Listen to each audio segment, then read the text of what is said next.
பல்லவன் சிற்பிகள் அன்று பண்ணிய சிற்பத்தில் ஒன்று பெண்ணென வந்தது இன்று சிலையே.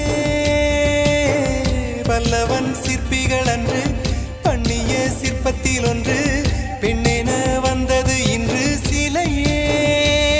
உந்தன் அழகுக்கில்லை ஈடு, என்ன விலை அழகே, சொன்ன விலைக்கு வாங்க வருவேன், விலை உயிரென்றாலும் தருவேன். இந்த அழகை கண்டு வியந்து போக